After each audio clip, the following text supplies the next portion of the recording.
Coucou, salut mes chéris, j'espère que vous allez bien. Si ça ne va pas, ça ira par la grâce de Dieu. Aujourd'hui dans cette vidéo, on va parler recettes. Si ça vous intéresse, installez-vous confortablement et on y va. On va cuisiner le soumara à la frite moins cher. C'est une recette moins chère, d'accord? On aura besoin des gombo, piment, aubergine si vous avez, d'accord? Moi, je fais vraiment avec le moyen de bord. Ça, c'est le soumara, poisson en poudre et crevettes en poudre. On aura besoin du poisson. Voilà, ça c'est un poisson. Pour commencer, on va déjà assaisonner le poisson comme vous voyez sur la vidéo. C'est une recette de soumara très facile à réaliser. Même si tu es débutant, tu ne sais pas bien cuisiner, essaye cette recette ma chérie, d'accord? C'est très simple. Il faut juste suivre les étapes. Après avoir mariné le poisson, on va venir griller ça, comme on dit chez nous, d'accord? Les deux faces, en tout cas griller bien. Après avoir grillé bien le poisson, vous allez laisser refroidir. Ensuite, vous allez enlever les arêtes et vous allez découper le poisson en petits morceaux. Si vous voulez, vous pouvez émietter comme vous voulez, d'accord? Ensuite, vous allez mettre une casserole au feu. On va venir préparer le gombo et aussi le piment. Ajoutez juste un peu de sel. Laissez cuire. Vous pouvez aussi préparer le gombo dans l'eau de riz. Voilà, moi je voulais faire comme ça aujourd'hui parce que je vais cuisiner mon riz dans un cuisseur de riz, d'accord? Les gombos sont cuits, on va les enlever. On va s'occuper maintenant des oignons. Renverser l'huile de poisson, là, on ne verse pas. On a besoin de l'huile de poisson. Ensuite, on va assaisonner l'oignon. Vous allez mettre poivre. Assaisonner comme vous voulez à votre goût, d'accord? Ail.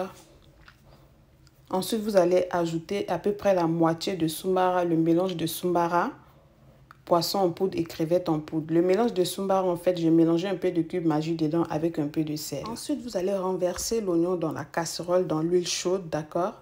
Ensuite, assaisonnez, mettez un peu de sel, un peu de cube Maggi. N'hésitez pas à goûter. S'il n'y a pas assez de sel, rajoutez. Mais faites attention, ce genre de cuisine, souvent, si vous ne faites pas attention, le sel va dépasser, d'accord?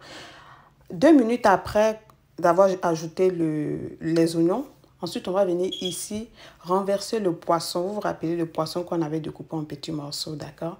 Vous allez renverser ça dans l'oignon, laissez bien cuire. On y va à notre étape. Maintenant on va s'occuper du riz, d'accord? Comme j'avais dit tantôt, moi je vais les cuisiner dans un cuisseur de riz. Vous allez mettre juste un peu d'huile, c'est facultatif l'huile, hein? Mais le sel, ajoutez vraiment le sel pour que ça soit salé, d'accord? Mélangez bien pour celles ou ceux qui vont faire dans un cuisseur de riz. Voilà, moi je le fais comme ça. Sinon, si vous avez fait dans la casserole directement aussi, c'est possible, d'accord? Préparez votre riz comme d'habitude. À cette étape de riz, voilà, on va rajouter maintenant le soumara. Le soumara doit, comment on dit, ça doit woussou. Comment on dit ça en français, woussou? Avec le riz, c'est-à-dire ça doit, bon... Ça doit, voilà. Bon, je n'ai pas trouvé le nom en français. En tout cas, ça doit cuire avec le riz, d'accord? Vous allez bien mélanger pour que tout le riz et le soumara s'attrapent bien, ok? Là, c'est bon. Là, la recette, elle est prête. Le riz est cuit. Les oignons sont bien grillés. Franchement, ça sent super bon. Voilà la finalité. C'était trop, trop, trop bon. Bon appétit!